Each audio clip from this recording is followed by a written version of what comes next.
ታይላንድ ኣብ ደቡብ ምብራቕ እስያ ኣብ ማእከል እትርከብ 53,120 ኪሎሜትር ስኩዌር ናይ መሬት ስፍሓት ዝሓዘት ሃገር እያ። ታይላንዳውያን ናይ ቡድሂዝም ሃይማኖት ሰዓብቲ እንትኾኑ ናይታ ሃገር ንጉስ እውን ካብ ኣምላኽ ኣስዒቦም ዝቕበልዎ መራሒኦም እዩ። ናይ ታይላንዳውያን ባህሊ ኣብቲ ናይ ቡድሂዝም እምነት ተመርኮሰ ብምዃኑ ኣብታ ሃገር ካብ 200,000 ንላዕሊ ናይ እምነት ትካላት ተሃኒፀን እየን። እሞ ዳ ኣብ ታይላንድ ሓደ ፍሉይ ዝኾነ ባህሊ ይርከብ እዩ። እዚ ባህሊ እውን ሰበይትኻ ናብ ክራይ ምቕራብ እዩ። ምናልባሽ ዑደት ንኽትገብር ብዙሕ እውን ወጻኢ ዘይትሓትት እዚኣ ደቡባዊ ምብራቕ ታይላንድ ናብዚኣ ሃገር ናይ ምኻድ ዕድል ተገጢምኩም ሰበይቲ ተኻሪኹም ናይ ምሕዳር ምሉእ መሰል ኣለኩም። ካብዚ ሓሊፉ እውን ታይላንድ ብዙሕ ባህሊ እትውንን ሃገር እያ። ንኣብነት ኣዋልድ እምሆይ ንኽትንክፉ ፈጺሞም ዘይፍቀዱን ኣብ ውትድርና ውሽጢ ዘሎ ዝኾነ ይኹን ሰብ ናይ ሎተሪ ዓይነት ፀዋታ ናይ ምፅዋት ፈጺሙ ዘይፍቀደሉ ሃገር እውን እዩ። ስለዚ እውን ኣብዚ ቪድዮ ነዚኣቶም ናይ ታይላንድ መደነቕትን መስደመምትን ባህልታት ሓቢርና ንሪኦም እዩ ዝኸውን። ካብኻትኩም ዝጽበዮ ላይክን ሸርን ብምባል ናብ ኩሉ ንክባጻሕ ደገፍኩም ኣይፈለየኒ። ክሳብ መፈጸምታ ዛንታ ድማ ሰናይ ጻንሒት።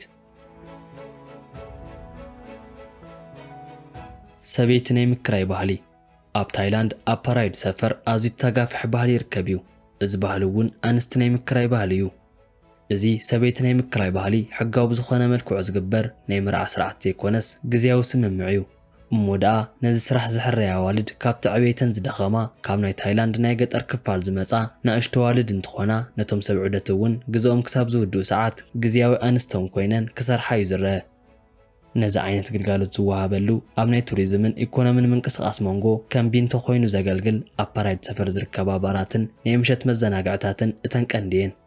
እሞ ደኣ ኣብዚኣ ምችውቲ ሃገር ጽቡቕ ዝኾነ ናይ ዑደት ግዜ ንኽተሕልፉ ተተረኺብኩም ወይ እውን ምስ ምልክዕቲ ጎርዞ ግዜኹም ንኽተሕልፉ እንተደሊኹም መሰልኩም እተሓለወ እዩ።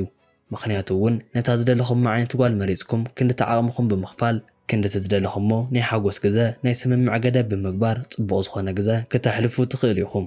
እሞ ደኣ ናይዚአን ጎራዙ ስራሕ ልክዕ ከም ኣንስቲ ኮይነን ምውሳእ ጥራይ ዘይኮነስ ነታ ሃገር ጽቡቕ ጌርካ ንኽትፈልጣ ናይ ምግባር ስራሕ እውን ብተወሳኺ ስራሕን እዩ። ብተወሳኺ ድማ እዚኣተን ኣንስቲ ክዳውንትኹም ምሕጻብ፣ መግቢ ምስራሕን ካልኦት ልክዕ ከም ናይ ሕጋዊ ኣንስትኹም ክገብራልኩም ዝኽእላ ነገር ኩሉ ክፍጽማልኩም ናይ ግድን እዩ። ኮይኑ ግና እቲ ቀንዲ ተግባራተን ዑደተኛታት ኣብ ዓራትን ዝደለይዎ ነገር ኩሉ ብኣግባቡ ምፍጻም እዩ።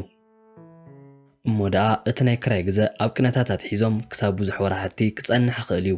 ዑደተኛታት እውን ምስዚኣተን ቆናጁ ጥብቂ ዝኾነ ርክብ ብምፍጣር ተመሊሶም ናብ ታይላንድ ናይ ምምላስ ዕድል እንተረኺቦም ምስኣተን ተመሊሶም ግዜ ንከሕልፉ ይገብሩ እዮም።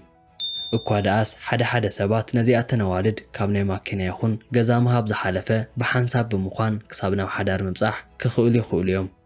ምናልባሽ እውን ዕድል ቀኒዕወን ካብቲ ናይ ክራይ ኣንስቲ ምዃን ሓሊፈን ናብቲ ሕጋዊ ሰበይቲ ምዃን ክበጽሓ ክእላ እየን።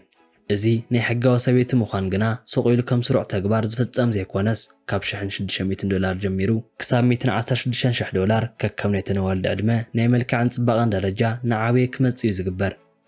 ኮይኑ ግና መብዛሕትኡ ግዜ እዚ ናይ ሓዳር ህይወት ዝፍጸም እቲ ኮንትራት ልክዕ ምስ ተወድአ እዩ።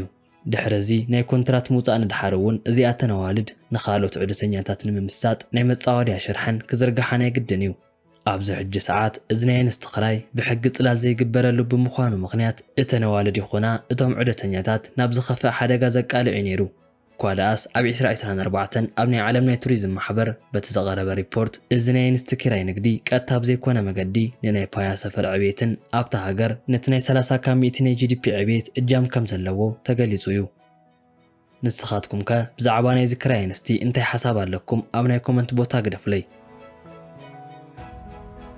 ካብ ናይ ትምህርቲ ቤት ቀጥሪ ዝዛየደ ናይ ኣዋልድ ዝሙት ኣብ ናይ ታይላንድ ሕጊ መሰረት ኣካልካ ምሻጥ ብሕጊ ኩልኩል እዩ። ኮይኑ ግና እቲ ሕጊ ዋላ እኳ ተጸደቐ ብትካል ደረጃ ነዚ ሕጊ ተኸታቲሉ ናብ ቅጥዓት ተቕርብ ዝኾነ ይኹን ናይ ሕጊ ትካል የለን እዩ። እዚ ኩነታት ታይላንድ ናይ ሰብ ኣካል ዝሽየጠላ እታ ቀንዲ ከተማ ክትከውን ኣኽኢልዋ እዩ። ኣብዚ ናይ ታይላንድ ሰፈር ነዚ ዓይነት ንግዲ በቶም ናይ ገበርቲ ረዓዲ ሸበርትን በቶም ልዑል ሰበስልጣናት እታ ሃገር ዝፍጸም ስራሕ እዩ። ኣብቲ ተገብረ ጽንዓት እውን ካብ 60,000 ንላዕሊ ዝኾነ ኣዋልድ ኣብዚ ስራሕ ተሳተፍቲ ኮይነን እየን ዝርከባ።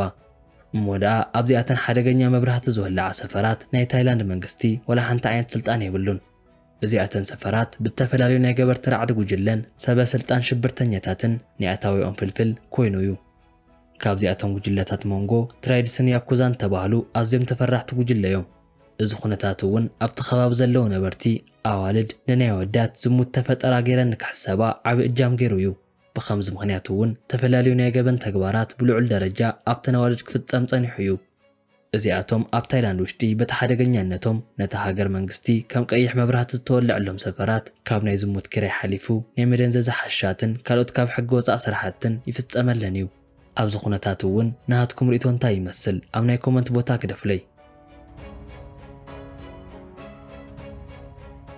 ኩስቱሞ ከይገበርካ ምውፃእ ብሕጊ ይቕፅዕ እዩ ኣብ ታይላንድ ተፈላለዩን ኣዝዮም ዘስደምሙን ናይ ሕጊ ተግባራት ይርከቡ እዮም ካብዚኣቶም መንጎ እውን ኩስቱሞ ከይገበርካ ምውፃእ ብሕጊ ይቕፅዕ እዩ እዚ ማለት ግና ፖላይስ ኣብ ደገ ብዝረኸብኩም ቁፅሪ ኩስቱሞኩም ጌርኩም ዲኹም ዋላ ሳይገበርኩምን ዝብል ተፍቲሽ ይገብሩልኩም ማለት ኣይኮነን ባህሎም ንምዕቃብ ብዝገበርዎ ልዑል ኣተሓሳስባ እዩ ኣብ ታይላንድ ባህላዊ ክዳውንትን ምስ ማሕበረሰብ ዝኸይድ ክዳን ምግባር ዓቢ ቦታ ዝወሃቦ ጉዳይ እዩ እዚ ናይ ኩስቱሞ ሕጊ እውን እቲ ሓደ ናይ ዝበሃል ሕጊ እዩ ብኸምዚ ሕጊ ምኽንያት ዝኾነ ይኹን ታይላንዳዊ ነቲ ዝኽደንዎ ክዳን ዘለዎም ክብርን ናይ ማሕበረሰብ ኖርን ክሕልው ዝገብር እዩ እሙዳ ኣብ ናይ ታይላንድ ናይ ባህሊ ሚኒስተር ኣብ 2020 ብተገብረ ናይ ዳህሳስ መጽናዕቲ ካብ 80% ንላዕሊ ዝኾኑ ናይ ታይላንድ ዜጋ ባህላዊ ናይ ክዳን ስርዓት ከም ዘኽብሩን ከም ዝኽተሉን ኣረጋጊጹ እዩ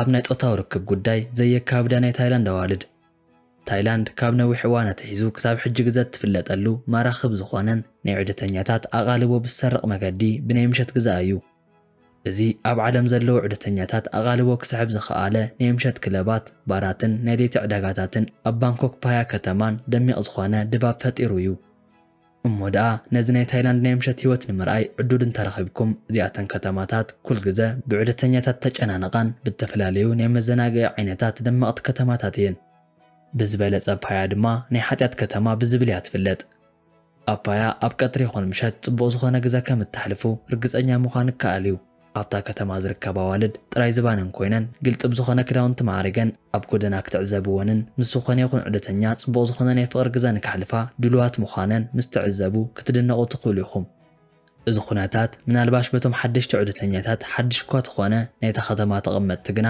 እዚ ናይ መዓልታዊ ህይወቶም እቲ ሓደ ኣካል ክኾን ክኢሉ እዩ ኣብ ታይላንድ ናይ ኩሉ ዓይነት ናይ ሙዚቃ ጣዕሚ ዘስደምሙ ናይ ሙዚቃ መድረኻት ክለባትን ባራትን ብበዝሒ ይርከቡ እዮም እዚኣቶም እውን ኩል ግዜ ነቲ ምሸት ምዕሩግ ክኸውን ዝገብሩ ምዃኖም ኢሉ እውን ካብቲ ናይ መዘናግዕን ሪላክስ መግበርን ገጸ በረኸት ብተወሳኺ ኣብቶም ዑደተኛታትን ዜጋታትን መንጎ ብዘሎ ኩነታት ልዑል ዝኾነ ናይ ባህሊ ምልውዋጥ ንክህሉ ዝገብር እዩ ካብዚ ብተወሳኺ እውን ናይ ታይላንድ ኣዋልድ በቲ ዘለወን መልክዕን ጽባቐን እቲ ተፈላጥነተን ዝዛየደ እዩ እዚ ኩነታት እውን ብብዙሓት ሰባት መስደመም ክኸውን ገይርዎ እዩ ታይላንዳውያን ኣዋልድ እውን ዝኾነ ይኹን ሰብ ዑደተኛ ከፍ ኢሉ ግልጋሎት ክረክብ ንዝኽእል ሰብ ድሌቱ ንክህብኦ ድልዋት እየን